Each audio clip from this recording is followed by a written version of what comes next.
Hello everyone, आज हम discuss करने वाले हैं दिल्ली यूनिवर्सिटीज़ के कोर्स बीए ऑनर्स जियोग्राफी के बारे में बात करने वाले हैं। इस कोर्स का क्या एलिजिबिलिटी क्राइटेरिया है, ये हम इस वीडियो में डिस्कस करने वाले हैं और कौन कौन से कॉलेज ऑफर करते हैं बीए ऑनर्स जियोग्राफी, ये भी हम डिस्कस करने वाले हैं।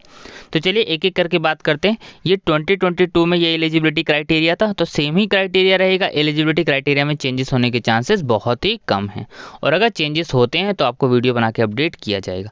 ध्यान रखना है, जो एलिजिबिलिटी क्राइटेरिया है यही सब्जेक्ट्स जैसा कहा गया है आपको वैसा ही सब्जेक्ट्स चूज करने हैं। अगर आप गलती करेंगे, जैसे कि 2022 में बच्चों ने गलती करी, CUET के आप फॉर्म में देखेंगे 6 लाख प्लस दिल्ली यूनिवर्सिटीज़ को टारगेट किया था बच्चों ने, लेकिन सिर्फ दिल्ली यूनिवर्सिटीज़ का separate form 2 lakh plus candidate ही भर पाए थे। क्यों? क्योंकि अप्रॉक्सीमेटली ज़्यादा से ज़्यादा बच्चे, अगर हम बात करें, मोस्ट ऑफ द बच्चे जो है एलिजिबल ही नहीं हुए थे, क्योंकि उन्होंने सब्जेक्ट्स गलत चूज़ कर लिए थे। कैसे गलत चूज़ करे थे अभी मैं आपको बता दूंगा। सबसे पहले तो यहाँ पे देखिए, आपको एक लैंग्वेज चूज़ करनी है लिस्ट ए से। लिस्ट ए में सारी की सारी लैंग्वेज दी हुई है, अभी मैं आपको दिखा दूंगा। 2 सब्जेक्ट चूज करने हैं लिस्ट B1 से, और any 1 subject from either list B1 और B2, यानी टोटल आपको 4 सब्जेक्ट चूज करने। पर ध्यान रखना, ये वही सब्जेक्ट्स होने चाहिए जो आपने क्लास 12th में पढ़े। अभी मैं आपको एक एक करके सारी चीज़ें दिखा दूंगा। तो पहले ये चीज़ क्लियर हो गई कि आपको 4 सब्जेक्ट चूज करने, एक लैंग्वेज, 2 सब्जेक्ट लिस्ट B1 से और 1 सब्जेक्ट लिस्ट B1 या फिर लिस्ट B2 से। ये सारे कॉलेज हैं जो कि ऑफर करते हैं बीए ऑनर्स जियोग्राफी। ठीक है, ये आपने देख लिया।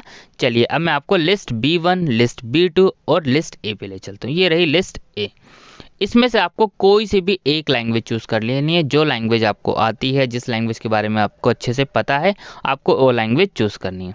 लिस्ट B1 और लिस्ट B2 सब्जेक्ट चूज करते वक्त 2 सब्जेक्ट्स आपको यहाँ से चूज करने ही है लिस्ट B1 से, और 1 सब्जेक्ट और चूज करना चाहे तो लिस्ट B1 से कर लीजिए या फिर लिस्ट B2 से चूज कर लीजिए। यानी आप यहाँ से टोटल 3 चूज कर लीजिए, तब भी आप एलिजिबल हैं। 2 यहाँ से कर लिए, 1 यहाँ से कर लिए, अभी भी आप एलिजिबल हैं। अगर आपने लिस्ट B1 से 1 चूज करा और लिस्ट B2 से 2 चूज करा, अब आप एलिजिबल नहीं हैं। अब जो सब्जेक्ट चूज करते वक्त किन बातों का ध्यान रखना है, यहाँ पर देखिए सब्जेक्ट चूज करते वक्त किन बातों का ध्यान रखना है, यहाँ पर इंपॉर्टेंट पॉइंट्स में बात की गई है। इंपॉर्टेंट पॉइंट्स में point number 3, candidate must appear in CUET in only दो सब्जेक्ट शी और he has pass class 12th। तो यानी जिस सब्जेक्ट्स में आपने क्लास 12th करी है उसी सब्जेक्ट को आपको चूज़ करना है, चाहे आप किसी भी स्ट्रीम में एडमिशन लेना चाहते हो, BA में, BSc में, BCom में, तो ये आपको ध्यान रखना है। ठीक है, तो ये एलिजिबिलिटी क्राइटेरिया था। बाकी और कुछ डाउट्स हो, कुछ अपडेट्स आएगा, कुछ चेंजेस होंगे, आपको वीडियो बना के अपडेट कर दिया जाएगा। Thank you.